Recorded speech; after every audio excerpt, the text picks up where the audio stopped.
Bismillahirrahmanirrahim. Assalamualaikum warahmatullahi wabarakatuh. Alhamdulillahil qail ya ayyuhalladzina amanu kutiba alaikumus shiyam kama kutiba alal ladzina min qablikum la'allakum tattaqun. Asyhadu an la ilaha illallah wahdahu la syarika lah wa asyhadu anna Muhammadan abduhu wa rasuluh al-qail man shoma ramadhana imanan wa ihtisaban ghufira lahu ma taqaddama min dhanbi. Allahumma fassalli wa sallim ala Muhammadin wa ala alihi wa sahbihi ajma'in, amma ba'd. Qala ta'ala ya ayyuhalladzina amanu taqullaha haqqa tuqatih wa la tamutunna illa wa antum muslimun.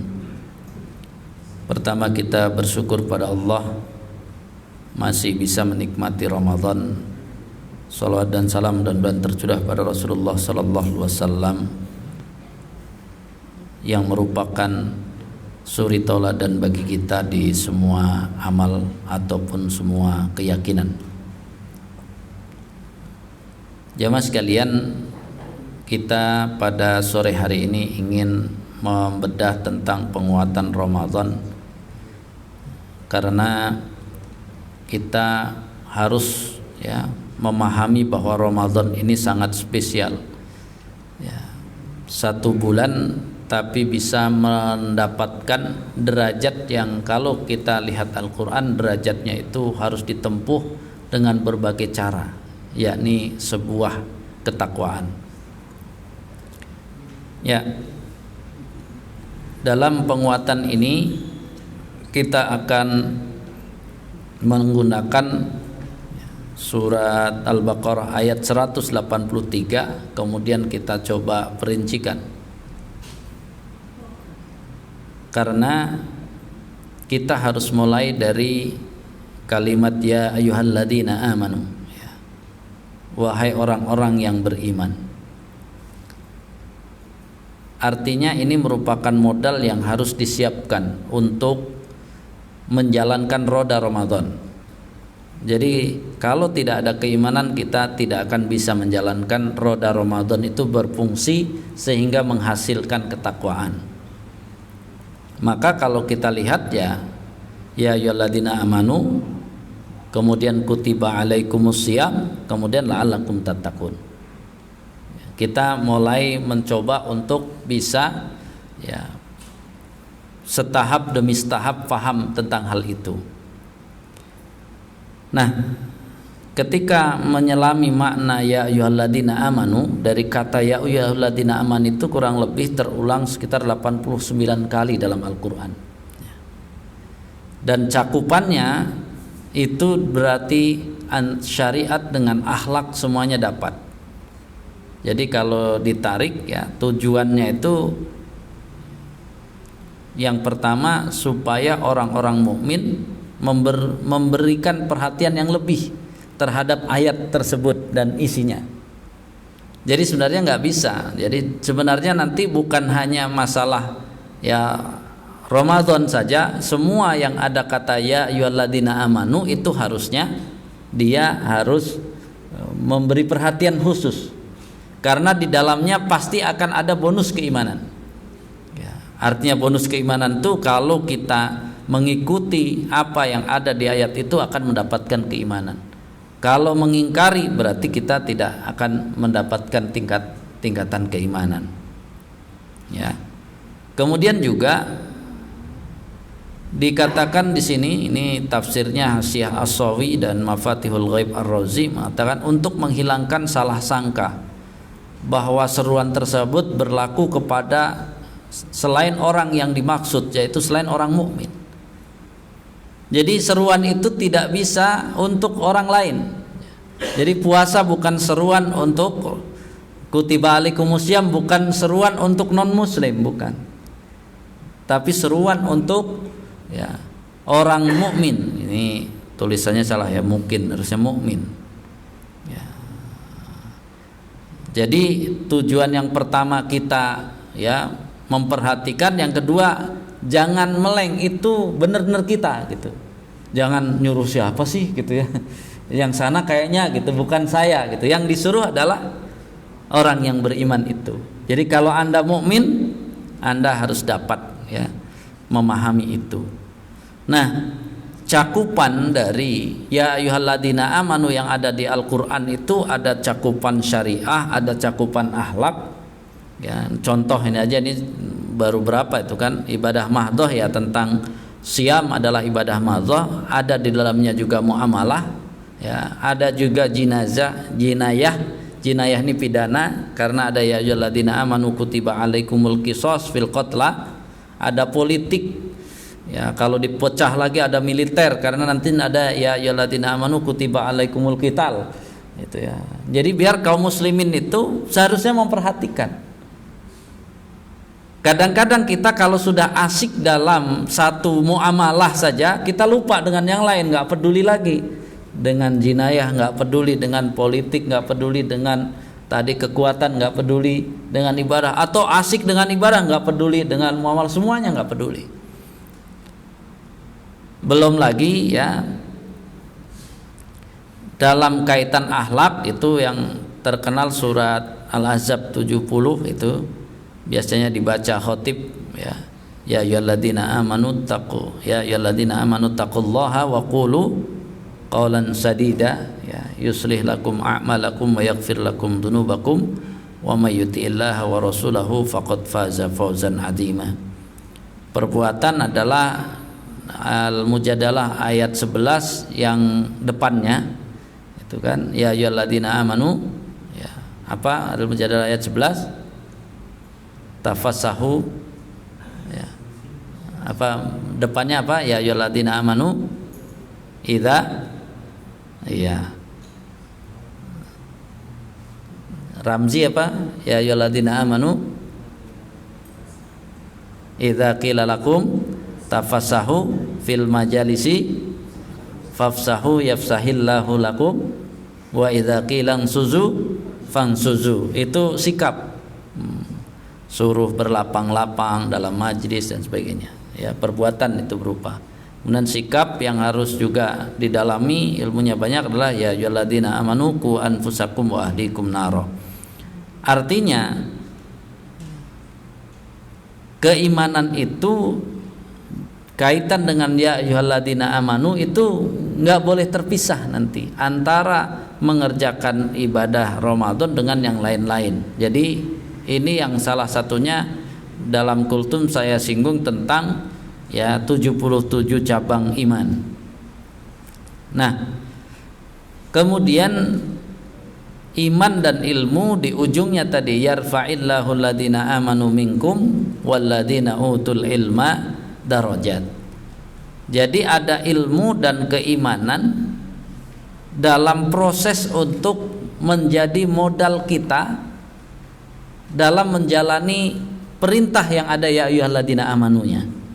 Jadi ya ayyuhalladzina amanu itu kita harus membawa dua tadi, membawa iman dan ilmu masuk ke dalamnya, nggak bisa asal-asalan.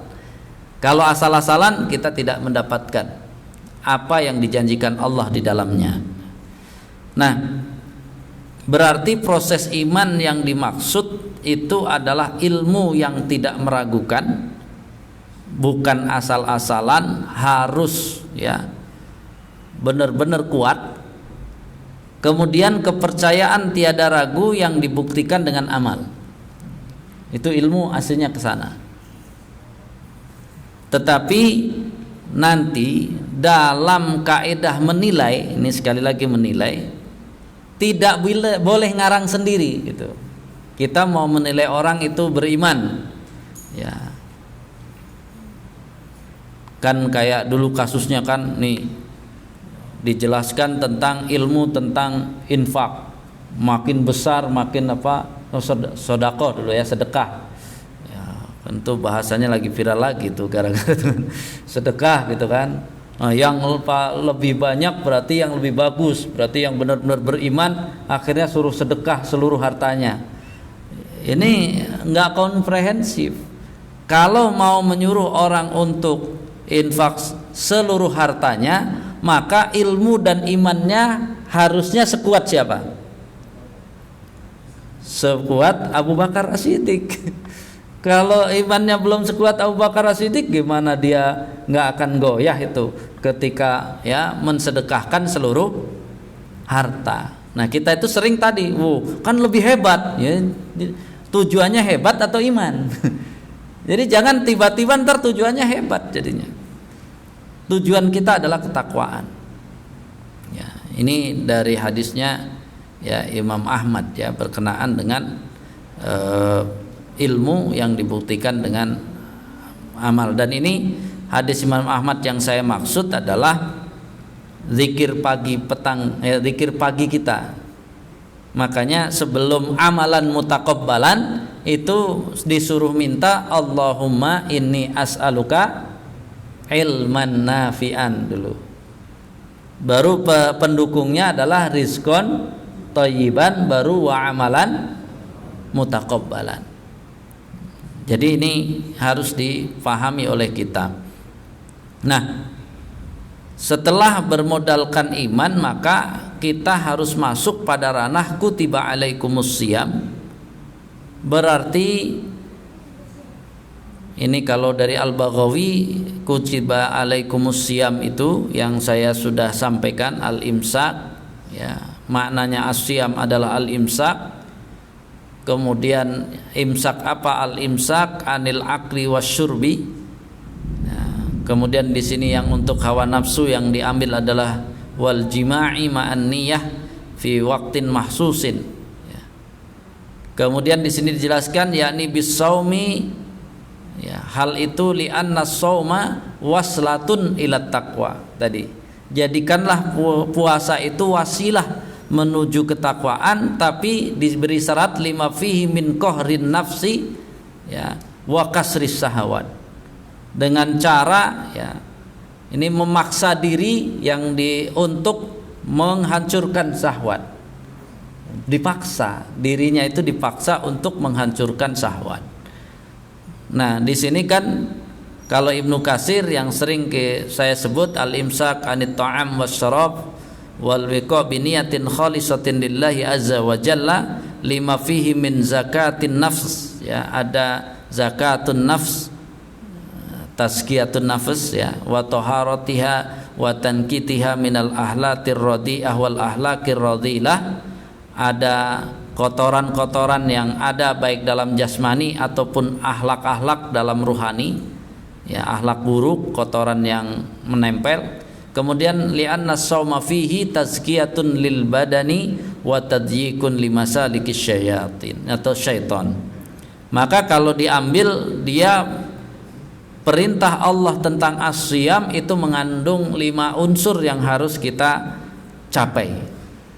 Yang pertama adalah al-imsak anit ta'am wasyarab, menahan makan dan minum, ya.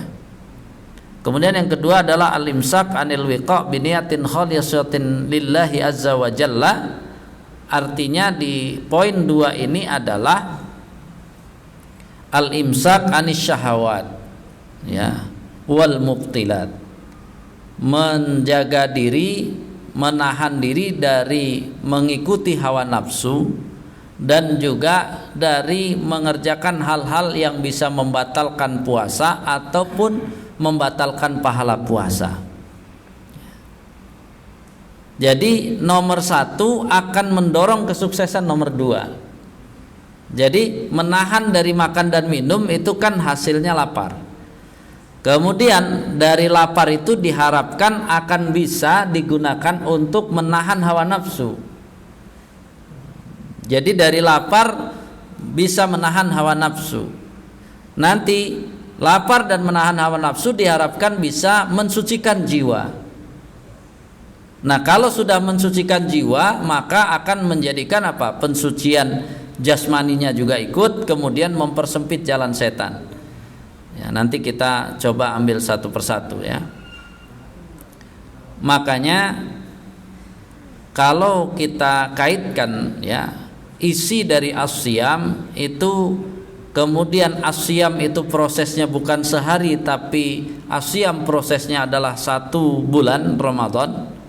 Maka semua tadi menahan makan dan minum itu jangan cuman harian, apalagi cuman dari terbit fajar sampai terbenam matahari, harusnya 1 bulan itu terus menahan. Artinya menahan itu ya jangan ya banyak-banyak. Yang kita pakai istilah mudahnya kan kasus sahur di bagi yang belum belajar itu, sahur itu jamak takdim antara makan siang dengan sarapan. Jamak takdim penuh gitu ya, bukan kosor gitu ya. Jadi sistem menunya adalah makan siang ditambah apa? Kopi, susu sama kue-kue apa gitu ya. Jadi itu sarapan dan makan siang. Lucunya lagi nanti begitu buka puasa itu jamak takhir. Tapi jamak takhir makan siang ikut lagi, kan harusnya kalau sudah ditarik ke jamak takdim harusnya jangan ditarik lagi ke sana. Ini enggak, jamak takhir antara makan malam dengan makan siang. Jadi akhirnya pas dijumlah sebulan hasilnya ya belanjanya meningkat 2 kali lipat ya, kan kasus jadinya. Padahal kalau kita memandang dengan alami, kayaknya Allah maksudnya biar kita menghilangkan makan siang, kita nggak terima. Jadi karena diambil 1 malah ditarik ke jadi 2 ya. Itu yang harus dipahami oleh kita. Makanya pandanglah hadis ini, man shoma ramadhana, saumnya 1 Ramadan, jangan cuman harian hitungannya. Ya, di samping menghitung harian harus menghitung borongan sebulannya. Itu harus diperhatikan. Nah, ini akan mempengaruhi niat. Karena tugas kita kalau kita berniat berpuasa harusnya 5 cakupan siamnya harus masuk. Ya, saat saya niat besok puasa, masuk poin 1, puasa itu menahan ya makan dan minum. Kalau menahan makan jadi lapar, menahan minum berarti jadi haus. Berarti ketika saya niat puasa itu saya besok niat siap haus, siap lapar, gitu. Masuk. Jadi jangan sampai pas sahur itu malah apa? Kayak orang nggak siap lapar gitu. Makanya ketika berkaitan dengan niat, yang dia sudah mengerti makna asyamnya, dia akan mulai berpikir, saya kalau niat saya siap lapar, kira-kira sahur itu apakah banyak atau sedikit? Ketika orang banyak, rata-rata kenapa sahur banyak? Biar besok nggak lapar, ya sama aja, nggak usah niat nomor 1 tadi. Nomor 1 kan niatnya lapar, dia niatnya biar nggak lapar, berarti nggak siap. Ketika nggak siap posisi 1, nanti makna kedua bisa kacau. Makna kedua kacau, karena hawa nafsu itu paling rendah kan nafsu makan. Jadi dia menahan nafsu makan nggak sanggup, gimana nanti menahan nafsu yang lain ya. Itu yang harus dipahami. Baru kemudian proses kita baca Al-Quran dan sebagainya adalah tazkiyatun nafs. Nah, tazkiyatun nafs itu dasarnya adalah imsak anit ta'am wasyarab dan imsak anis syahwat wal muftilat. Jadi pondasi untuk menjadikan sebuah ibadah itu bisa mensucikan jiwa kita adalah dasarnya siap lapar ya, dan siap menahan hawa nafsu itu. Jadi jangan dibalik gitu ya. Saya makan banyak biar kuat baca Quran, ya enggak nyambung. Karena dia tidak memahami makna dari asyamnya itu sendiri. Kalaulah dia memahami maknanya, ngarang dari mana dia maknanya ditempuh, karena nggak mau membuka tadi, ilmunya tidak meyakinkan, meragukan gitu ya. Baru kemudian proses dari ya tazkiyatun lil badan itu akan terjadi. Kan sebenarnya modal tazkiyatun lil badan itu maknanya di dalamnya bisa sehat, bisa semuanya. Itu kan penelitian sekarang, ada penelitian ya autolisis ataupun autopagi menunjukkan syaratnya lapar. Kalau Anda lapar dan siap, dia akan diproses ya autopagi dan autolisisnya. Nah, kita kembali saja kepada sistem medis dalam menangani penyakit yang berat itu. Kalau mau diambil tindakan operasi itu kan selalu disyaratkan puasa gitu. Kan kita runut ilmu kedokteran begitu dari mana sumbernya? Ya pasti dari Allah. Kan ilmu itu akan dari Allah. Baru kemudian syaratnya lapar. Berarti kalau walaupun langsung Allah yang memberikan, ya, memperbaiki jasad kita saat kita puasa, syaratnya tetap harus sama, harus siap lapar. Itu yang harus dipahami oleh kita. Nah, baru kemudian kita harus paham, ya, lapar puasa itu kan tidak akan menjadikan sakit. Ada tiga lapar yang tidak akan mengakibatkan sakit itu.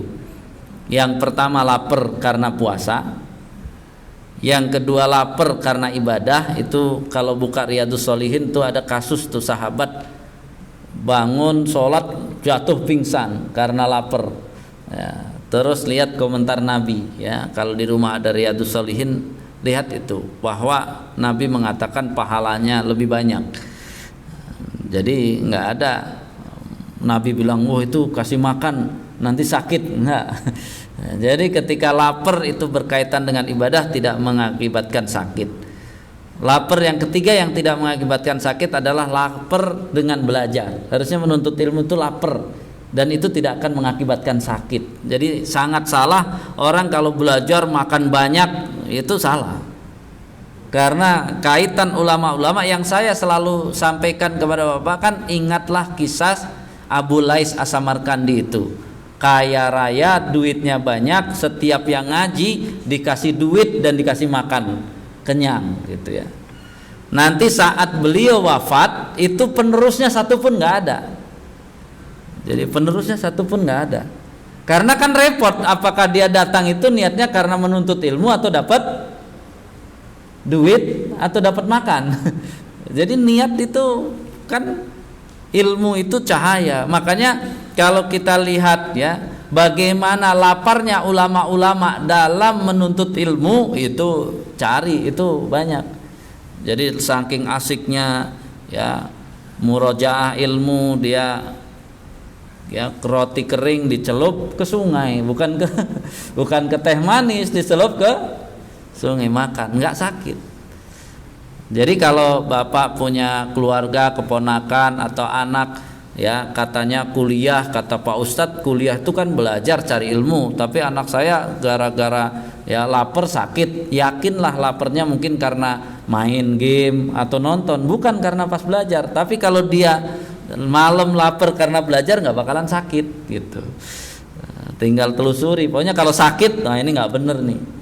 Ya, dia laparnya bukan karena, ya, begadang nggak jelas, ya sakit gitu ya. Tapi begadang, ya, qiyamul lail, qiyamul Ramadan, begadang nggak akan sakit walaupun dia lapar. Karena apa? Ya, itu dalam ibadah dan di bulan Ramadan. Jadi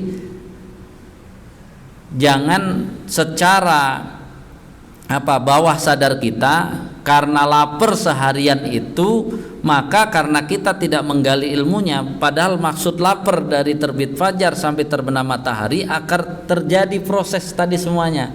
Ada pensucian jiwa, ada tazkiyatun lil badan. Bahkan yang kelima yang tadi saya sebut tuh yang paling spesial adalah tadyikun limasalikis syaiton. Ternyata itu sedang proses untuk mempersempit jalan setan. Jadi proses mempersempit jalan setan itu tadi makannya dikurangi, dia mempersempit jalan setan. Kemudian yang kedua tadi hawa nafsunya ditekan, ya, itu mempersempit jalan setan. Kemudian tobat. Makanya kan, ya, yang dibanyakin saat berhubungan dengan sahur itu, yang dibanyakin bukan makannya, yang dibanyakin mohon ampunnya. Karena Al-Quran nanti hubungan sahur itu bukan dengan makan kalau di Al-Quran, tapi hubungannya dengan mohon ampun. Berarti, ya, makan di saat waktu sahur itu cuman iklan gitu. Iklan itu harus, karena kata Nabi, ya, sebagai pembeda antara puasa kita dengan puasa ahli kitab. Tapi iklan itu nggak akan mengalahkan. Iklan itu nggak mungkin lebih panjang dari acara utamanya. Wah, kacau kalau iklan, masa iklannya lebih panjang daripada ya acara aslinya gitu ya.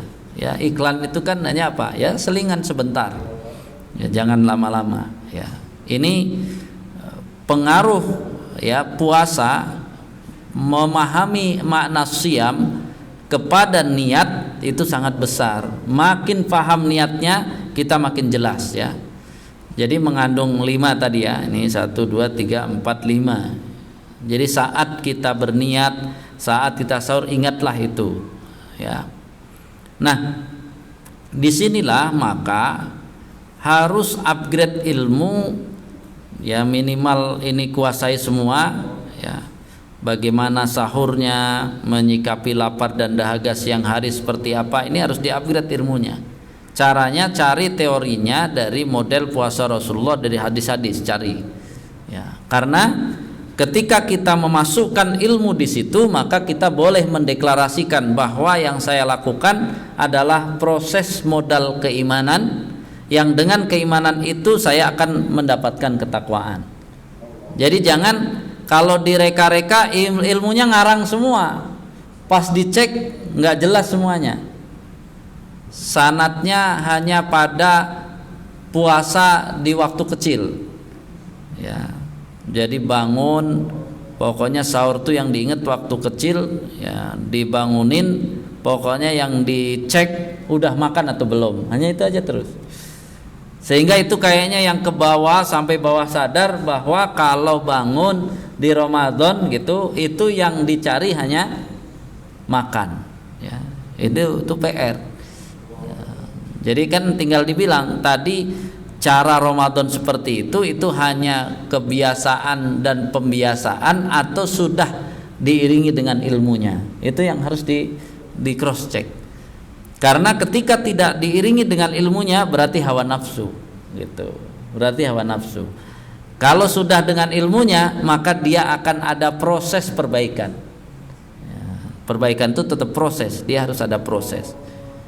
Nah, maka ya dengan upgrade ilmu itulah kita akan dapat ya makna sahurnya ya. Ini kan ayat-ayat sahurnya, kemudian sahur ya kedudukannya dengan sepertiga malam akhir.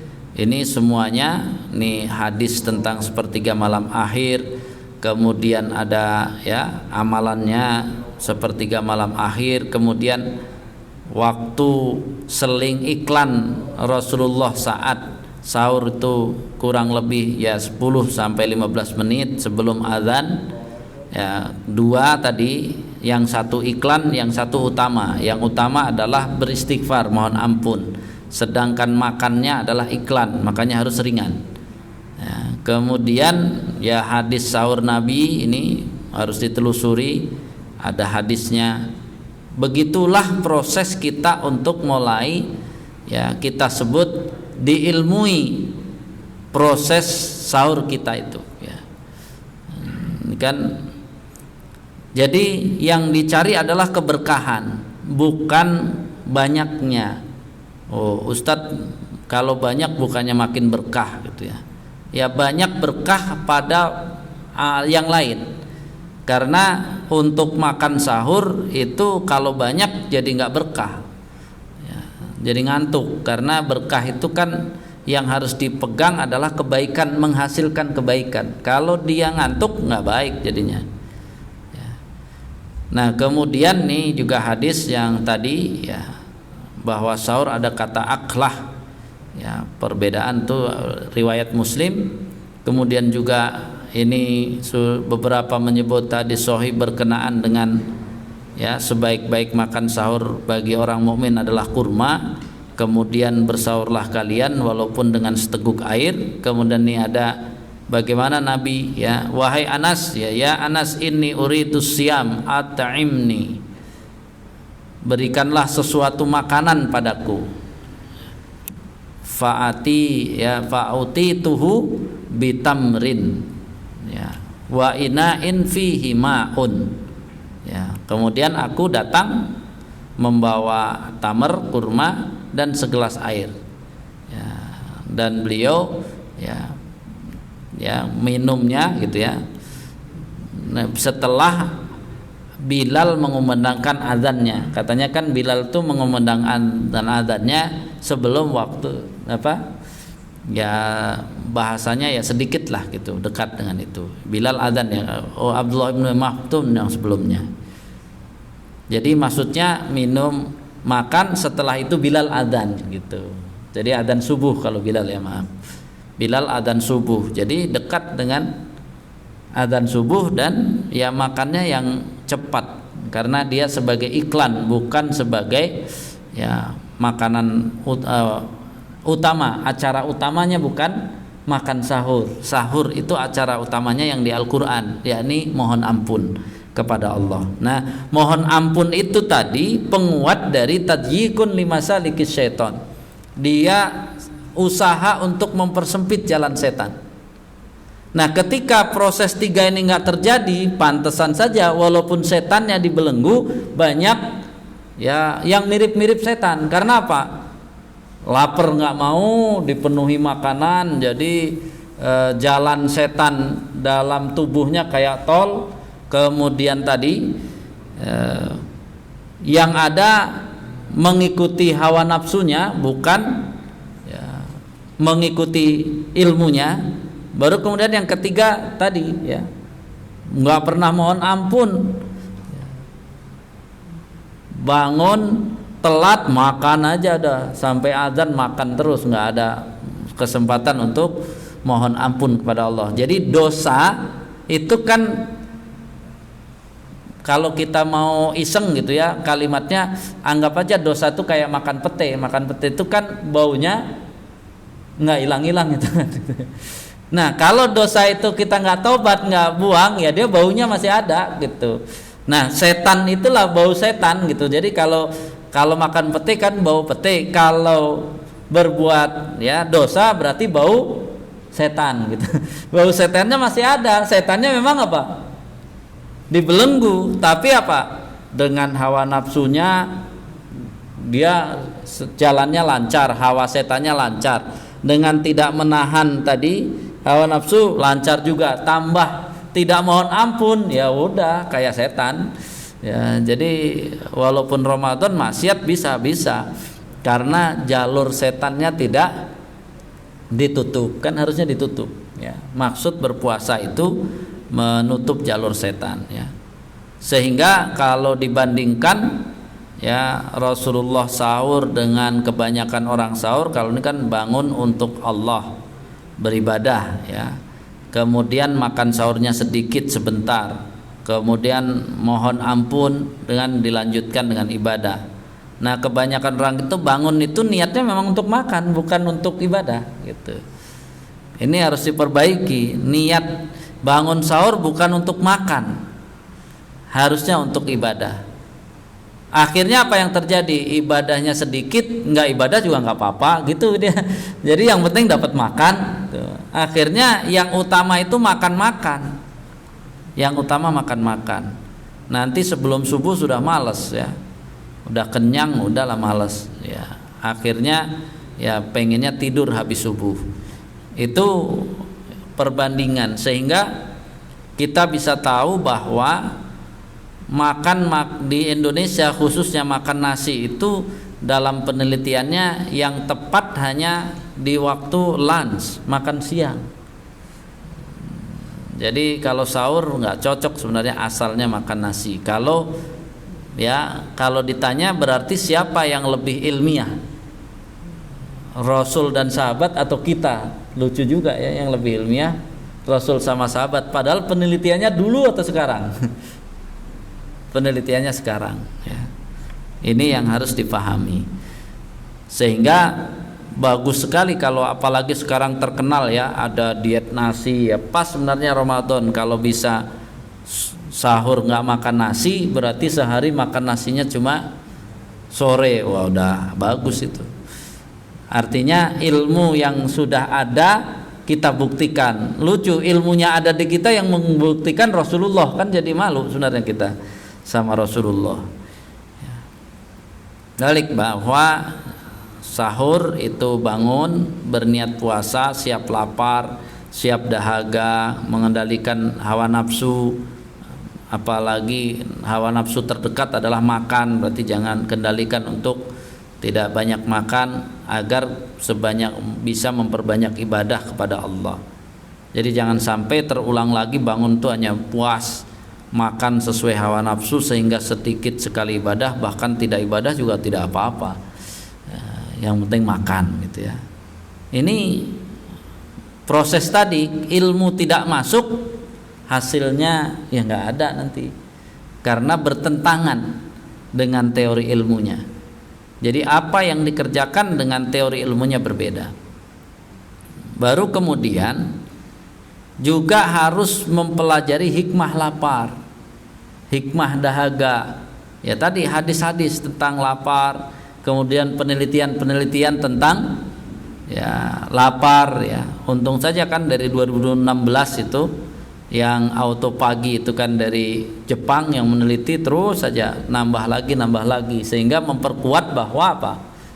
Ya lapar dahaga puasa itu luar biasa. Karena luar biasa harusnya bangga yang bisa lapar dan dahaga. Ini yang bisa lapar dan bahagia bukannya bangga, malah minder. Mindernya lemes, males kan minder. Harusnya ya tegak gitu ya. Banyak etos kerjanya tinggi. Nah, ini yang diharapkan seperti itu, sehingga ilmunya nambah, kemudian teori kutiba alaikumusiyam itu diiringi dengan ilmu, baru masuk ya manfaat-manfaatnya. Nah, ini yang saya sebut tadi penelitiannya 2016 ya. Dari apa? Jepang. Ini hasilnya bahwa sel yang tidak sempurna di apa? Ya, dirontokkan kemudian dijadikan konsumsi bagi sel yang sehat ya. Kan sel-sel yang tidak sempurna itulah sebab dari kanker. Kanker kan sebenarnya dari situ. Kebanyakan numpuk sel-sel tidak sempurna. Jadi prosesnya sampai seperti itu. Ya, jadi dia dimakan. Ya ini pas mau diproses ini nggak mau, dia isi makanan terus biar selnya nggak makan apa, nggak makan selnya yang itu, dia makannya yang dikasih sama kita. Jadi kita yang mendorong ya agar proses ini tidak terjadi. Padahal puasa kita itu sangat maksimal ya. Jadi akhirnya kalau kita memang menginginkan tadi ya seperti Rasul, pasti etos kerjanya tinggi, ibadahnya kuat, tidurnya sedikit ya. Nanti buka puasa juga bukan dendam, dia makannya tetap dijaga gitu ya. Nah sedangkan orang kan enggak, kalau udah siang-siang tuh lemes, males gitu, ngantuk, tidur, nanti buka puasa semuanya pengen dimakan ya. Jadi cuman dendam makan. Ini hadis-hadis berbuka juga harus dipelajari, direnungkan sehingga kita bisa ya mengambil pelajaran dengan yang terbaik. Intinya ya jangan terjadi tadi buka puasa itu jamak takhir, makan siang dan makan malam. Nah, itu yang harus dihindari. Jadi double ya. Karena apa? Ya ini takjil, bersegera. Jadi ini memang ciri khas umat Rasulullah adalah bersegera dalam takjil ya. Karena takjilnya di masjid sih aman, bisa sholat maghrib berjamaah. Kalau kita pas buka di rumah untuk dapat sholat maghrib berjamaah nggak bisa lama-lama, harus ketat gitu ya. Minum, makan apa, wudhu dulu. Kalau mau kurang langsung berangkat. Kalau enggak masbuk. Tanda masbuk itu imam sudah takbir, kita baru datang, belum di barisan shaf, itu sudah masbuk. Nah, jadi arti masbuk itu di situ, terlambat takbiratul bersama ihram bersama imam, itu sudah kategori masbuk. Walaupun udah nyampe masjid lagi wudhu, itu masbuk gitu. Yang disebut tidak masbuk itu imam takbir dia sudah siap di situ, dia memang nunggu imam takbir baru dia takbir. Itu yang tidak masbuk. Ya, jadi harus dipahami. Maka ini juga ya keterangan tentang tadi kenapa kok berbuka langsung, ternyata puasanya Yahudi bukanya malam-malam gitu. Nggak ada sahurnya, bukanya malam-malam, berarti dulu lebih berat puasanya. Nah, kalau kita lihat ini kan Rasulullah cara berbukanya sesederhana itu, lalu kemudian sholat maghrib.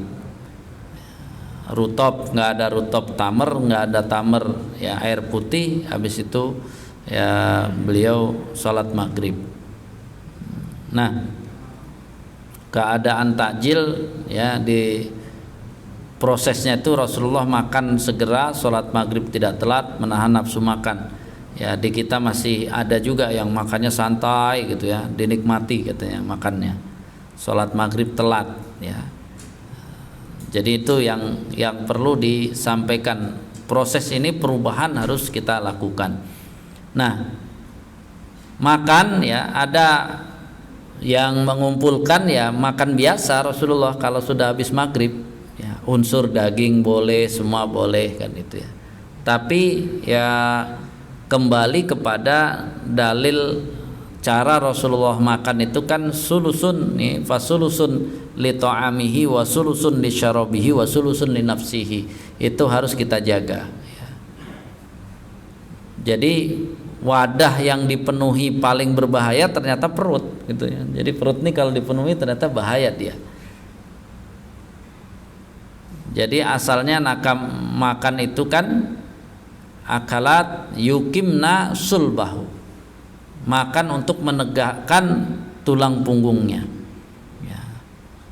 Ini yang kita pakai harusnya disiplin itu, karena ketika tidak disiplin pasti ngantuk. Jadi kalau yang tarawih ngantuk itu bukan karena imamnya baca panjang, bukan, karena makannya kebanyakan gitu aja. Jadi nggak ada urusan sholat dengan ngantuk, kecuali dia ya makannya kebanyakan. Sehingga makan kan, teori makan itu kan harus bersih. Maka ketika makannya ngambilnya banyak bahaya juga, kan harus bersih. Wah, ini makanya biar, karena harus bersih makannya jangan banyak-banyak, karena kan Nabi mengajarkan makan itu sampai harus bersih di piring itu, bahkan yang di jari-jari harus dijilat, karena Nabi mengatakan ya, fa innakum la tadruna fi ayyi ta'amikum al barakah, karena kalian nggak tahu di makanan yang mana dari satu piring itu yang berkah ya, karena nggak tahu maka disuruh bersihin semuanya, jangan disisakan gitu ya. Jadi jangan nekat ngambil kekenyangan terus gimana, lanjut makan atau berhenti salah, lanjut salah. Karena apa? Berhenti mubadir, lanjut kekenyangan, ya udah selesai dia tarawih siapa aja apa, doyong kanan doyong kiri gitu ya. Sopir oleng dia ada banyak ya. Itu yang harus dipahami. Jadi satu sisi kita ya kalau nekat maunya banyak habisin, tapi kalau nggak habis nggak tahu dapat berkah atau nggak makannya kan. Itu yang resikonya di situ. Makanya memaknai puasa itu ya seperti ini, kita mengambil semua nilai gitu ya. Dari asar sampai maghrib adalah proses. Kalau sekolah itu kelas 3 gitu ya. Misalnya sekolah SMA itu kelas 3. Kelas 3 itu saatnya untuk menentukan kelulusan. Ya, saatnya untuk menentukan kelulusan. Jadi harus benar-benar dievaluasi. Asar itu mengevaluasi kurang apa saja tadi puasa kita, apakah kurang tilawah, kurang tadi ya, yang kurang. Jadi itu yang harus difahami oleh kita. Nah, dari kaidah ini sampai kepada tarawih, kita bersyukur tarawihnya sudah tidak tidak sudah sesuai lah dengan makna, tapi tetap kalau dihitung dari takwa tetap suatu saat akan bisa meningkat lagi, karena namanya takwa itu artinya sempurna, dan sempurna itu harus kita kejar. Nah, di tempat lain masih, makanya jangan ditanya gitu ya, jangan ditanya ke jamaah tentang sholat tarawihnya mau yang cepat, mau yang sedang, lambat, nggak ada, karena arti tarawih lambat. Arti tarawih itu lambat, pelan gitu ya. Banyak istirahat. Asalnya istirahat yang benar itu kan istirahat yang benar-benar capek. Jadi kita istirahat karena capek. Ya, asli makna tarawih itu cuman itu, nggak ada pilihan. Makanya saya selalu katakan, ketika kita menyatakan pilihan, pilihan itu menjadi cari enak. Ya kalau enak ya pasti enak cepet, enak yang sedang, nggak enak tarawih lama itu. Tapi ketika kita tahu maknanya, ya nggak mungkin kita hanya akan bilang tarawih yang ori itu yang pelan-pelan. Kalau tidak pelan-pelan itu tarawihnya KW gitu saja. Karena maknanya memang nggak bisa dirubah. Masa kita mau merubah namanya? Karena makna tarawih itu ya tadi santai, banyak istirahat ya. Jadi sholat tarawih itu sholat yang harusnya bikin kita capek gitu. Nanti kan kita tahu ya memang tujuannya ke sana. Kenapa Ustaz tarawih harus capek? Itu la'allakum tattaqun, tujuan kita itu takwa, bukan tujuannya mau enak-enakan. Saya selalu menggambarkan yang mudah, yang kemarin sudah saya sampaikan kan, kalau anak kita mau dapat nilai 10, maka harus capek belajar. Capek belajar. Jangan ditanya enak belajar atau enak main sama temen. Ya kalau enak pasti enak main sama temen. Tapi ketika dia main sama temen, ya udah nggak usah ngarap dapat 10 gitu. Kalau mau dapat 10 kan nggak ada cara lain. Mix gitu, main sama belajar nggak juga. Ya bahasa kerennya, jangan-jangan belajar terus saja belum tentu dapat 10. Tapi sudah menunjukkan usaha kepada Allah itu. Artinya tarawih itu ya kalau tujuannya takwa ya begitulah tarawih, nggak ada pilihan. Jangan ditanya enak mana ya, nggak ada yang bicara enak gitu ya. Karena kita mengharapkan lulus yang terbaik, ya jangan cari enak ya. Makanya kasus takjil dan tarawih ini pelan-pelan sudah mulai hilang.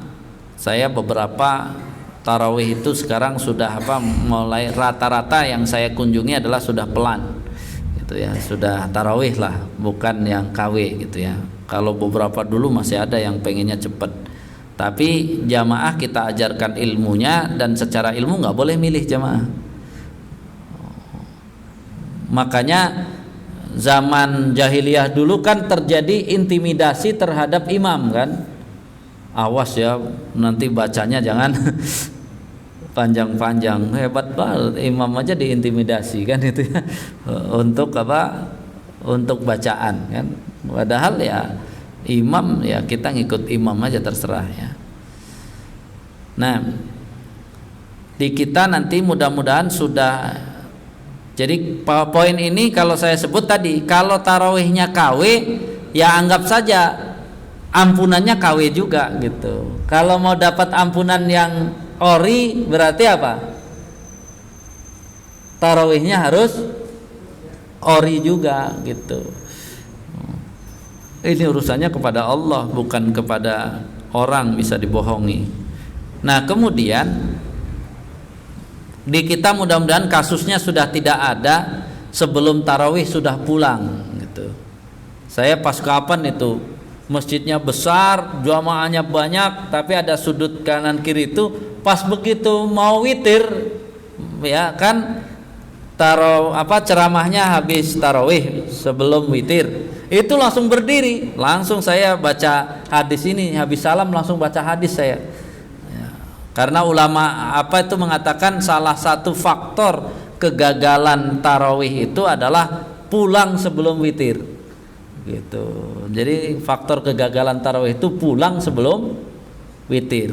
Dia tidak mempelajari serius hadis ini, innahu man qama ma'al imam hatta yansarifa kutiba lahu qiyamul lailatin. Dia harus ikut bersama imam sampai beres, baru akan mendapatkan pahala qiyamul lail semalam penuh.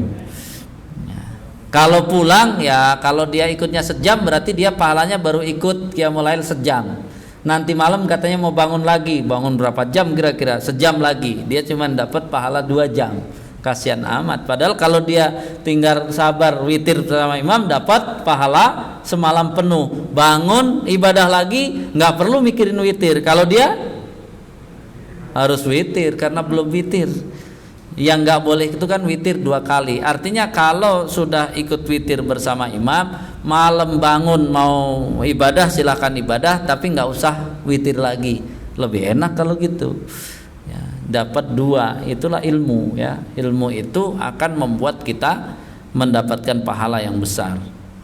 Akhirnya DKM-nya itu, Ustadz, boleh diumumkan, umumkan aja gitu setiap ya, karena mereka kasus tersendiri, sepertiga gitu ya. Jadi ini seluas ini, sana ada sayap lagi, luasnya lebih lagi dari ini sayap, yang sini penuh, ini nggak pulang. Ya mungkin yang sini rajin ngaji, yang sana itu udah berdiri. Saya sebut, tapi saya husnudon malam besoknya nggak pulang lagi gitu. Pas saya pulang karena mau balik lagi mungkin malu, saya sudah ngomong kan gitu ya. Akhirnya DKM-nya bilang mau diumumkan. Jadi kalau mau dapat pahala semalam penuh, ikut witir bersama imam baru pulang. Jangan pulang sebelum witir, rugi besar ya. Nah, kemudian kasusnya itu karena ini sudah tidak ada di kita, nanti kasus kita sebut ya, nanti itikaf juga mudah-mudahan nanti bisa kita sampaikan. Saya ingin ya amalan penyempurna. Setelah sukses atau faham tentang asyam ya, asyam teorinya sahur dia ngerti, Rasulullah sahur semuanya tadi, tarawihnya Rasulullah dia ngerti, baru kemudian bisa ya masuk bahasan ya tentang amalan penyempurna. Yang pertama kan baca Quran dan zikir, itu amalan penyempurnanya. Jadi tetap ini adalah bangunan di atas asyam gitu. Bangunan di atas asyam ya. Jadi jangan asyamnya nggak didalami langsung yang penting saya banyak baca Quran, nggak bisa. Karena perintah ayatnya kutiba alaikumusiyam. Jadi fahami dulu pondasinya, baru ini bangunannya. Nah, kaum muslimin rata-rata nggak peduli pondasinya, dia langsung bangunannya. Pokoknya Ramadan banyak baca Quran ini, tapi makannya juga gembul, ininya gembul semuanya. Tapi yang penting baca Qurannya banyak. Dia nggak paham. Bangunan ini ada pada asyam, gitu. Jadi makanya saya sebut penyempurna. Ini menjadi tambahan. Nah, dari sini kan membaca Al-Quran, berzikir ya, membaca Al-Quran ibadah. Ini saya tidak, ini semua nanti pada kasus saja, kasus-kasusnya akan kita dorong ya. Kemudian ya, yang jelas nanti baca Quran itu bukan senam pipi ya gitu, tapi targetnya dia mempengaruhi hati gitu. Jadi makanya bacanya nggak boleh cuman sekenceng krone, secepat mulut, saya ini enggak gitu. Itu namanya olahraga pipi, mungkin biar awet muda kan gitu. Jadi baca Quran itu targetnya menghidupkan hati dia gitu. Jadi menghidupkan hati, bukan ya poin yang tadi. Tapi nanti kita biar nggak bosen ya, saya ada slide kasus, baru nanti kita kasus-kasus kita sebut di situ. Nah, zakat ya ini insya Allah lah sudah poin ya. Ini takwa ya, takwa sebagai la'allakum tattaqun itu adalah pemberian Allah ya. Yang bagi orang yang berjihad ya, usaha maksimal, karena Rasulullah sendiri dengan ya kedudukan beliau di Ramadan itu luar biasa mengeluarkan segenap usaha gitu ya. Jadi dia Rasul tidak, wah kan saya udah dekat dengan Allah adalah gampang gitu, nggak seperti itu. Nah, saya ingin ya, jadi la'allakum tattaqun, jadi fokus nih sorotan kita pada takwa ini, dan prosesnya adalah mengaplikasikan iman ke dalam takwa. Jadi ada ilmu yang tidak meragukan, kepercayaan yang tiada ragu yang dibuktikan dengan amal, berproses dan bertahap sebagai ketakwaan. Saya contohkan di kasus-kasus ya. Sekarang gini, nih pertanyaannya, sambil belajar sambil baca Quran dapat pahala berapa?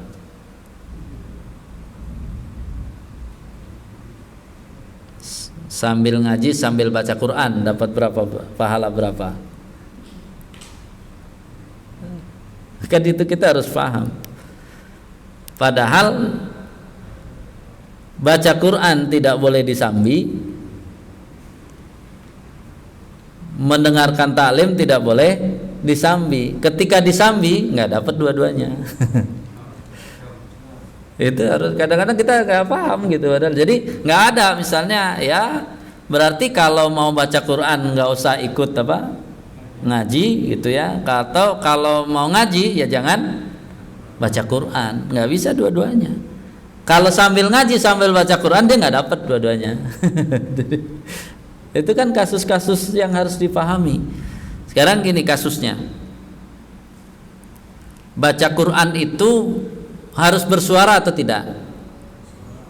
Harus. Nggak boleh baca Quran tidak bersuara. Kasusnya di kita, kasusnya nih, ada orang ya baca Qurannya masih, misalnya masih kacau banget, saking kreatifnya, kira-kira dia pas baca keras atau enggak?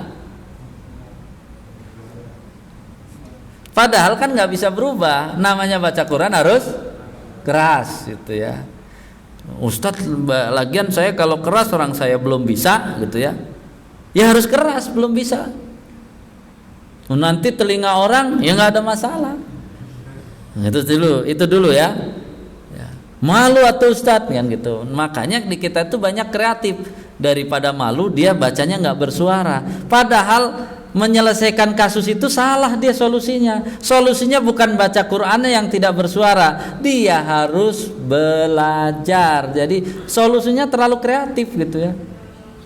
Jadi dia baca Quran takut didengar orang malu karena dia akan disalahin, akhirnya dia bacanya nggak bersuara. Tuh kan yang dirubah cara baca Qur'annya. Harusnya kan bisa nggak bisa kamu bersuara, biar kalau nggak bisa ada yang ngasih tahu, oh itu salah Pak, begini salah. Waduh, ya solusinya belajar sebenarnya. Jadi tidak bisa. Jadi ilmu itu kayak gitu, runut gitu, nggak ada dia belok-belok gitu ya. Ya sekali baca Quran, kenapa baca Quran itu harus keras? Karena fa idza quri'al Quran fastami'u lahu, disuruh kalau ada yang baca Quran kita disuruh dengerin gitu ya. Jadi nggak bisa baca Quran dalam hati, itu harus didengerin gitu. Ya. Resikonya didengerin berarti apa? Mau panjang pendek mau apa? Ya mau salah ya harus didengar orang salah, biar tahu bahwa, saya belum bisa baca Quran gitu. Tapi solusinya jangan apa? Jangan juga nasihatin Pak kalau belum bisa baca Quran jangan keras-keras gitu, jangan. Itu bukan solusi. Solusinya dia apa? Belajar sampai bisa gitu. Hanya itu aja. Jadi kita ini kadang-kadang kreatifnya yang aneh-aneh itu dibawa ke agama gitu. Jadi agama akhirnya apa? Ngikuti keinginan dia, bukan dia mengikuti keinginan agama. Arti aslama itu kan menyerahkan diri untuk patuh terhadap ketentuan agama, bukan agama disuruh ngikuti selera dia. Ini PR kita di banyak hal seperti itu. Nah, kemudian juga kita ini karena setelah mungkin tahu ilmunya dan sebagainya, kadang-kadang suka lupa terhadap sirohnya. Siroh itu penting. Saya ada di satu grup, yang di grup itu ada masjid yang dikelola oleh para pengusaha muda, yang masjidnya itu waduh programnya ya, kalau orang yang nggak ngerti sirah nanti akan langsung wah gitu, hebat banget programnya. Ya kalau yang dia tarawih 1 juz nggak ada masalah, semua nggak ada masalah. Salah satu program unggulannya kan apa? Nanti jamaah yang paling rajin itu akan diumrohkan gitu. Lalu ada yang komentar tuh kan, the real masjid gitu kan. Saya karena puasa aja nggak mau komen, ya udah puasa. Tapi dari situ saya bisa mengukur dia nggak paham sirah. Jadi dia mengatakan masjid yang kayak gitu tuh real masjid, padahal masjid yang nggak. Apakah Rasulullah pernah menawarkan jamaahnya siapa yang paling hebat akan apa? Dikasih hadiah umroh? Kan kita jangan bangga pada sesuatu yang tidak berdasar. Kan itu tidak berdasar. Kasihan banget kalau masjid itu kan ada di tengah lingkungan yang orang susah, siapa yang mau ngasih hadiah umroh? Dan dia akan dianggap masjid jelek terus kalau bandingannya dengan masjid yang bisa mengasih hadiah umroh. Masa agama begitu kan? Bukan. Jadi hal-hal yang kita pandang hebat itu hitung tujuannya apa gitu ya. Tujuannya biar rame jamaahnya. Rame jamaahnya ya harus ikut bagaimana Rasulullah meramaikan jamaah. Jangan sekedar meramaikan jamaah pas ditanya tujuannya nggak jelas. Harus bersabar gitu ya. Jangan tergesa-gesa. Tadi salah satu ayat yang kita baca dari surah Al-Aqaf itu adalah singgungan. Jangan tergesa-gesa dan segala sesuatu harus perlahan-lahan. Karena apa? Konsep dulu yang benar. Tujuannya apa? Targetnya apa? Pondasinya apa? Benar atau salah? Itu harus kita diskusikan. Karena nih harus dipahami oleh kita, saat Umar ibnul Khattab mengangkat gubernur Mekah,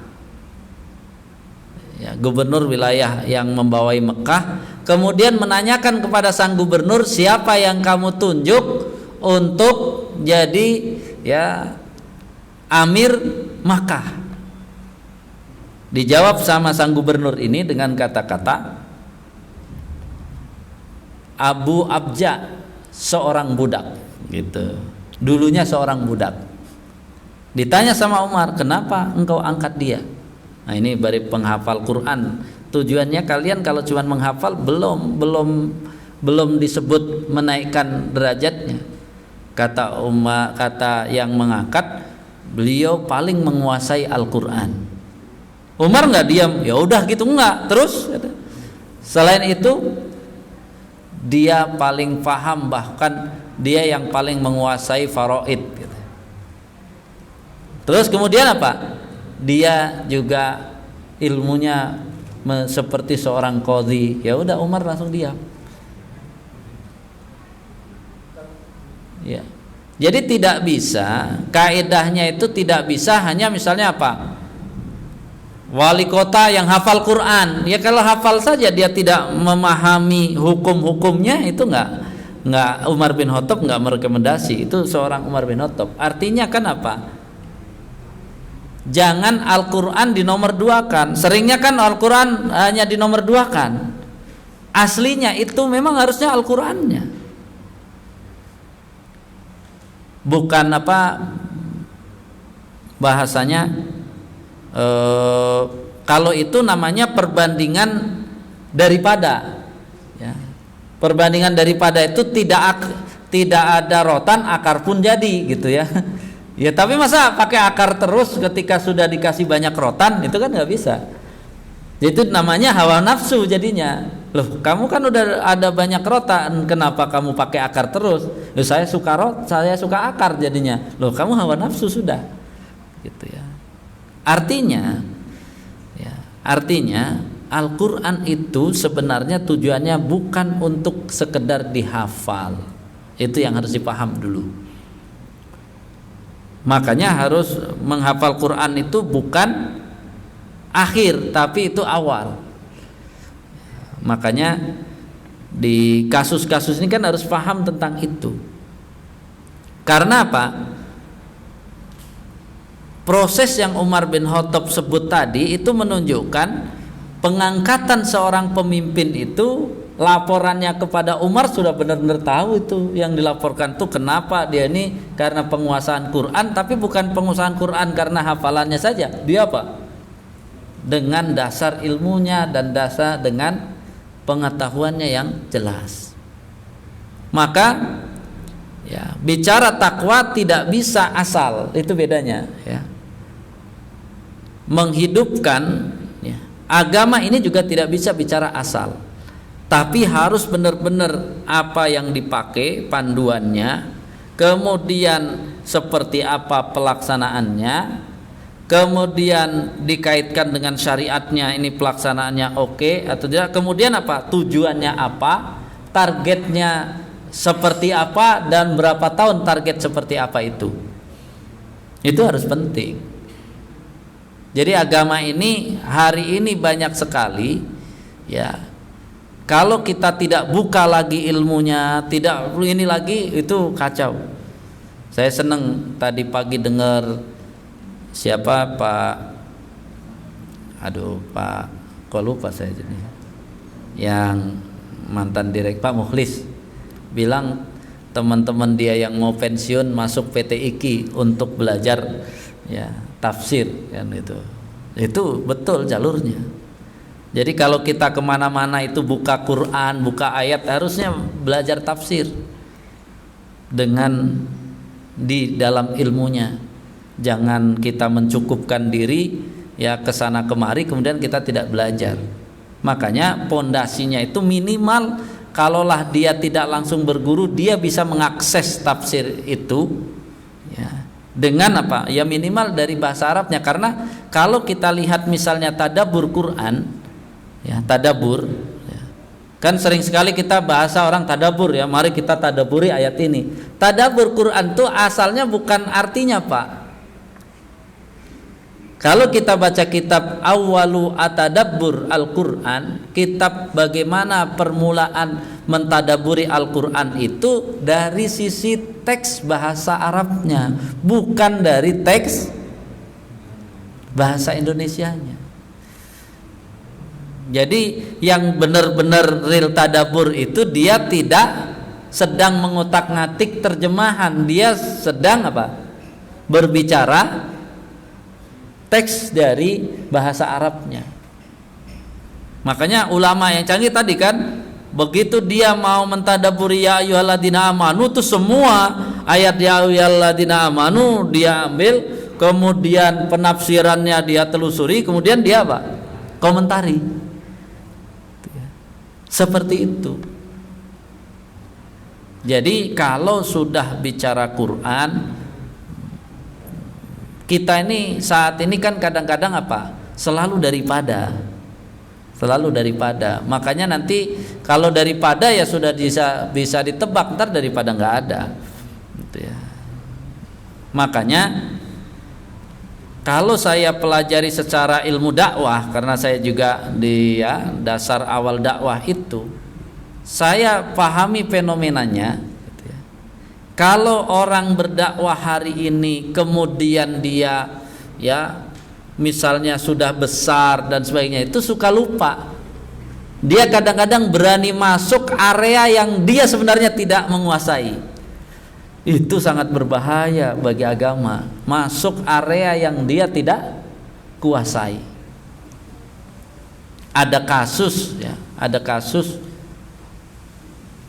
udah terkenal di mana-mana. Dia mengambil fatwa yang dari Al-Azhar yang mengatakan bunga bank bukan riba. Wah, saya lihat karena ditanya, ya saya kan ditanya, Ustadz gimana itu? Kata ya Fulan ini, Doktor Fulan ini, bunga bank tidak riba. Dia mengacu kepada pendapat ulama Fulan, fatwa Al-Azhar Fulan, kemudian ke sana. Saya nggak bisa langsung komentar, saya cari dulu berapa ulama tadi, kemudian siapa yang menyepakati. Saya tidak puas di situ, saya mau cari titik temunya. Ya. Akhirnya saya ketemu tulisan Profesor Dr. Umar Capra yang dia menggeluti ekonomi Islam. Ternyata mereka itu para ahli ekonomi Islam sudah mengadakan penelitiannya, meneliti siapa yang mengatakan, yang mengeluarkan pendapat bunga bank riba dan bunga bank tidak riba. Akhirnya ditulis sama Umar Capra, beliau mengatakan, Profesor Umar Capra ahli ekonomi itu, yang menyatakan bunga bank riba itu adalah seluruh ulama yang memiliki kepakaran dalam moneter serta ekonomi mikro dan makro.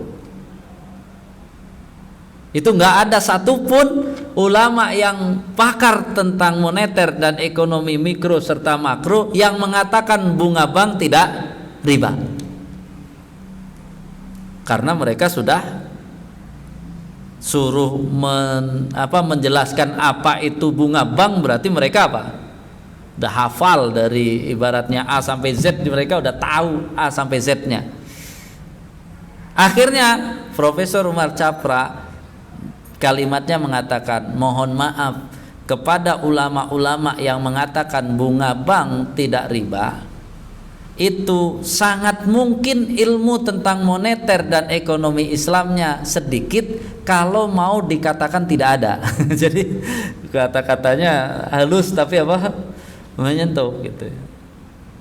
Sehingga yang mengambil cuplikan pendapat Umar Capra itu, profesor penulisnya itu bilang, jadi untuk menjelaskan kepada orang umum gampang katanya.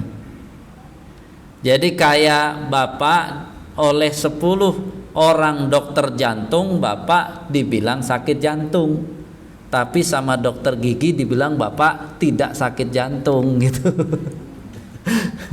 Jadi seluruh Yusuf Qaradawi menulis ittifaq ulama, ijma ulama. Saya juga membaca tulisan dari Rumah Fikih. Rumah Fikih mungkin belum baca tulisan Profesor Umar Capra, karena dia masih menganggap bahwa batal. Yusuf Qaradawi mengatakan ijma ulama mengatakan bahwa riba bunga bank itu riba karena Syekh Tantawi mengeluarkan fatwa itu. Maka dibantah oleh Umar Capra, yang dimaksud oleh Yusuf Qaradawi adalah ahli ekonomi. Jadi tidak bisa hanya mendekati dari sisi fikih, hadis dan ayat secara pendekatan tanpa paham. Kalau bahasa Doktor Allah yarham Taufik Hulaimi kan dia tidak ngerti fikul waqi'nya. Barang bunga banknya itu barangnya kayak apa dia nggak paham, tapi dia cuman katakan nggak ada maksud riba dalam ayat, bukan bunga bank. Nggak bisa. Memang yang ditegaskan bukan dari sisi situ, tapi digali dulu apa itu bunga banknya. Makanya silahkan kalau kita cerdaskan yang mengatakan bahwa bunga bank itu riba adalah yang kenal betul dengan bunga bank dan mengerti tentang moneter, kebijakan ekonomi mikro dan makro, itulah yang mengatakan riba. Sedangkan yang mengatakan tidak riba adalah disiplin ilmunya lain dan tidak melakukan, bahasa kerennya tidak melakukan tabayun sepertinya dengan para ahli ekonomi. Karena ahli ekonomi Islam sudah berkali-kali konferensi, nggak ada satupun mengatakan bunga bank tidak riba. Jadi semuanya sudah. Ya, itu contoh kasus bahwa kita kalau memang ya mau masuk kepada salah satu item itu harus apa? Ilmunya harus bertambah lagi, jangan asal apa? Mentang-mentang sudah apa? Viral itu ya entah tujuannya apa? Apakah tujuannya hanya sekedar beda atau tadi kan berat, karena kalau sudah seperti itu kan bagi orang yang akalnya sehat ya pasti salah. Pasti salah kesimpulan tentang bunga bank tidak riba karena bertentangan dengan ahlinya gitu. Jadi kan ulama, karena apa? Bunga bank yang jangan dicari dalil hadisnya, nggak ada. Jangan bunga bank menurut apa? 4 madhab, nggak ada. Waktu 4 madhab sudah wafat, bank belum berdiri. Jadi makanya itu contoh-contoh ya, bahwa saya katakan kasus-kasus itu kita kadang-kadang ya ketika dikaitkan dengan tujuan takwa itu kita kadang-kadang kurang hati-hati. Jadi segala sesuatu itu asal-asal aja kadang ya. Padahal kan daripada terlanjur kan lebih baik preventif sebenarnya. Jadi daripada terlanjur lebih baik preventif. Makanya sekali lagi ya, dalam berdakwah ini ukuran baik, ukuran prestasi, ukuran apapun harus melihat sirohnya juga gitu ya. Jadi masjid yang bagus adalah masjid yang tumbuh secara alaminya gitu ya. Desain itu desain alami, jangan desain yang non alami. Kalau non alami itu tadi sangat sulit dipetakan dia datang ke sini karena apa gitu.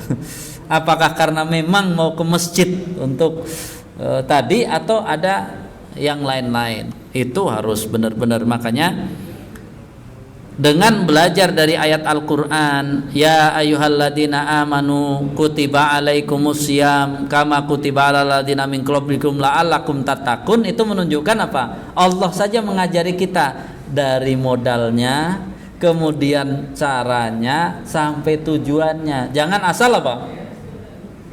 Asal berbuat saja. Jadi dalam Islam tidak bisa asal berbuat. Jadi itu dari ya kasus-kasus yang kita dalami. Silahkan kalau ada yang ditanyakan, kalau nggak ada ya kita lanjutkan lagi dari apa ya, silahkan. Waalaikumsalam warahmatullahi wabarakatuh.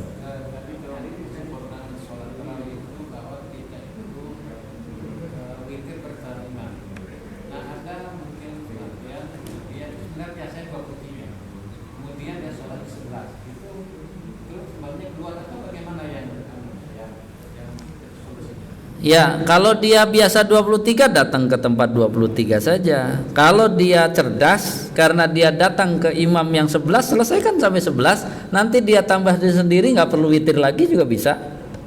Kan aman kalau gitu. Yang penting begitu masuk ke satu itu kita harus ngerti sistem. Ini kan hadis ini sistem. Masuk sistem, ikut sampai akhir, baru urusan nanti mau nambah mau itu tuh urusan tadi. Jadi walaupun dia mau 23 karena dia masuk di sistem 11, selesaikan dulu kalau mau dapat fadilah hadis tadi. Kalau enggak dia enggak dapat. Ya.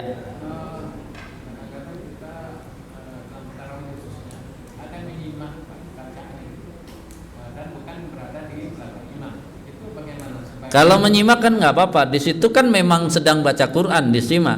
Jadi berbeda dengan mendengarkan apa? Tadi mendengarkan taklim dan baca Quran, dia sedang satu frekuensi. Kalau itu nggak ada masalah.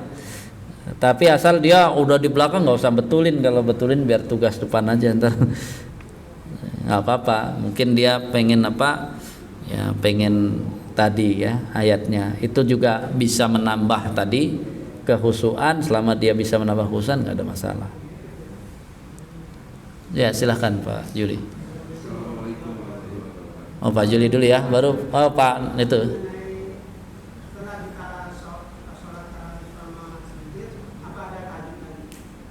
Ya.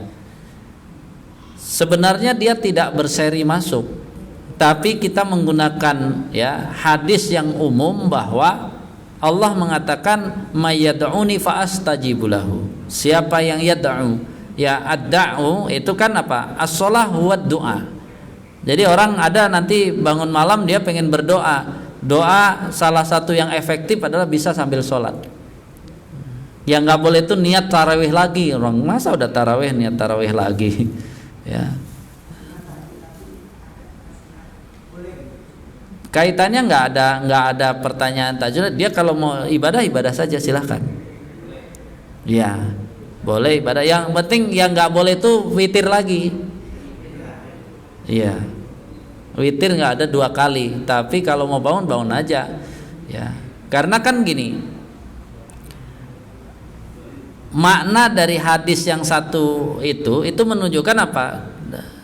Bisa beribadah, dan ibadah itu bisa baca Quran atau bisa tadi. Nah, doa itu as-shalah huwa doa. Makna salat kan juga doa. Makna doa, ad-doa huwal ibadah gitu. Jadi kalau mau beribadah malam udah, yang penting kan salah kita itu apa-apa kan nggak harus mau lakukan saja, karena itu sudah masuk. Kita tidur dulu itu sudah selesai kan. Yang jelas yang dilakukan di poin ya witir, sholat sampai witir itu kan tadi hadis tadi. Kalau dia sholat witir bersama imam itu adalah apa tadi. Terus kemudian nggak ada larangan. Yang dilarang itu witir 2 kalinya. Jadi dia bangun mau ngapain silakan aja. Mau sholat yang penting jangan witir lagi gitu. Iya Pak Yuli silakan.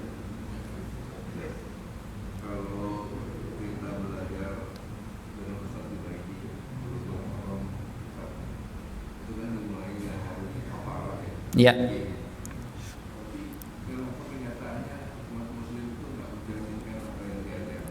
Ya. Ya itu tadi. Selama ini ya ilmu itu tidak diproses dengan menuju ketakwaan tadi. Jadi ilmu kadang-kadang hanya pengetahuan saja. Padahal kan ilmu itu diproses dari ya hal-hal yang kaitan dengan penunjang tadi, kemudian dia lakukan gitu. Makanya kan toharoh itu sampai sekarang itu masih problem, bahwa apa? Kebersihan itu masih problem. Ya, artinya ini kan kelemahan. Padahal kalau kita kaitkan dengan Nabi, sahabat, terus ini mereka sangat bersih sekali itu. Ya, gitu ya. Jadi kita ini kena yang mananya nggak tahu. Ya seperti tadilah sahur saja. Teorinya nggak belajar, cuman pakai ilmu waktu apa? Waktu kecil dibangunin makan nggak ngapa-ngapain lagi nggak apa-apa. Itu kan itu aja. Jadi malah ilmu secara ilmunya nggak masuk gitu. Secara ilmu. Ya itu tadi akan kena pertanggungjawaban gitu. Mengerti tidak dilaksanakan kena pertanggungjawaban gitu. Mengerti tidak dilakukan kena pertanggungjawaban. Termasuk ya contoh gini. Dia misalnya sudah khatam 5 kali, tapi bukan kayak baca Quran gitu ya, tabrak semuanya tuh, panjang pendek tahan gitu, tabrak gitu ya. Lalu dia ngikut ngaji bersama Ustadz Tanzil, itu udah nggak bisa lagi dia pakai jurus itu. Karena apa? Hukum belajar tajwid itu setelah belajar dia mengingkari itu dosa. Nah orang kita mah kreatif nanti, daripada dosa mendingan kemarin saya nggak ikut belajar, udah hatam 5 kali nggak dosa. Ya itulah tadi, mundur lagi. Jadi kreatifnya tuh selalu kreatif yang kacau gitu ya. Itu kreatif kacau. Karena sekarang nanti setelah dia belajar, akhirnya kan nggak bisa hatam 5 kali karena nggak bisa nabrak semuanya. Dia hatam sekali, tartil tuh bagus. Jangan nanti nanya ustadz juga, ustadz bagus mana, hatam 5 kali atau hatam sekali? Kalau ustadznya cerdas, tunggu dulu. Hatam 5 kali, panjang pendek tabrak, idhar idgham nggak jelas semuanya, kacau balau. Dengan hatam 1 kali tartil ya bagus 1 kali tartil. Tapi ditabrak semua 5 kali sama ditabrak 1 kali ya bagusan yang 5 kali sih, walaupun ditabrak semuanya. Tapi nanti bandingannya adalah 1 kali tartil dengan 5 kali hatam tartil ya tetap lebih bagus yang 5 kali. Jadi nanyanya jangan disembunyikan faktanya. Ini sering nanya faktanya disembunyikan. Bahwa kata Pak Ustadz tuh juga bagus apa? Hatam 5 kali. Padahal dia nggak bilang bahwa 5 kalinya ditabrak semua kayak baca koran. Yang 1 kali mulai pelan-pelan karena udah ngaji gitu kan, udah ngaji dia. Hukumnya kan gitu. Dalam keterangan-keterangan ilmu tajwid, dia salah belum belajar itu belum wajib, tapi dia wajib belajar. Setelah belajar dia wajib mengamalkan ilmunya untuk dipakai. Dia jadi dosa kalau sudah tahu tapi tidak melakukan, jadi dosa. Nanti baca Quran sambil dosa karena apa? Dia nggak mau pakai ilmu yang sudah dipelajari, dosa jadi baca Qurannya. Jadi demikian ya, nggak cukup kayaknya untuk itu ya. Ya nanti ajalah yang sisanya ya dari surat Al-Fat. Tadi kan surat Al-Fat mau dilanjutin ya. Sekarang lanjutkan pertanyaannya aja dah. Silahkan Pak Irwan. Waalaikumsalam warahmatullahi wabarakatuh.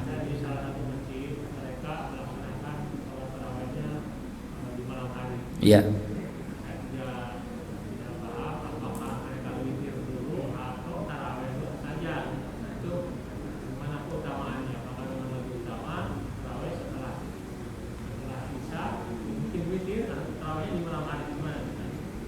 Ya, itu kesiapan jamaah gitu, kesiapan jamaah. Tapi jangan ditanya lebih baik karena asalnya kan Nabi 3 hari itu sholat tarawih habis isya. Habis isya, tidak diundur ke apa? Ke malam gitu ya. Poinnya itu. Artinya kan apa? Ya silahkan saja, tapi teorinya harus dikuasai, teori tarawihnya gitu ya. Kemudian bangun semuanya dikuasai. Ya, dia ilmu sholat harus masuk dalam tarawih tersebut. Nah, itu satu. Kemudian tujuannya apa? Terus kemudian karena hal-hal yang seperti itu, apakah status quo nggak bisa dirubah atau bisa berubah? Harusnya segala sesuatu itu bisa berubah. Ya, asal berubah dengan ilmu. Yang nggak boleh itu kan berubah dengan hawa nafsu. Ya, misalnya kan dari dulu kita cara bagi zakat fitrah tuh gini, ya bisa berubah kalau namanya zakat fitrah. Masa ada nanti nggak boleh dirubah, harus begitu terus? Enggak, kan gitu tuh contoh ya. Nah sering sekali kan sebuah masjid tuh dia yang tidak baku tuh dijadikan model yang nggak boleh. Bro, tadi misalnya, oh di sini mah sholatnya malam nanti itunya. Ya kalau suatu saat nggak pada sanggup, harus berubah, kan nggak ada masalah. Yang penting kan ada panduan ilmunya. Yang nggak boleh itu kan berubah tanpa panduan ilmu, itu yang nggak boleh. Gitu, yang nggak boleh. Dulu aja kan sampai nanya ke saya, Pak Ustadz, hasil zakat fitrah itu mau tetap ditargetkan berapa yang mau dibagikan atau yang ada dibagikan? Yang paling enak yang ada dibagikan. Ngapain harus apa? Targetnya 1000 tapi nanti bingung itunya ya. Kan nggak ada model. Itu kan jadi apa? Secara teori ilmu kan ketika walaupun kelihatannya berprestasi, tapi kalau apa? Secara kaidah ilmu itu juga nggak utama, ya mending yang ada saja. Biasanya tahun lalu dapat sekian, lebih juga sekian gitu ya, lebih paling 50 lah. Ya udah nggak ada masalah kalau itu nanti kurang-kurang dari 50. Ini jangan apa? Ya biasanya sekian karena pengen biar pembagiannya lebih wah lagi tambah 2000. Ya kan kacau.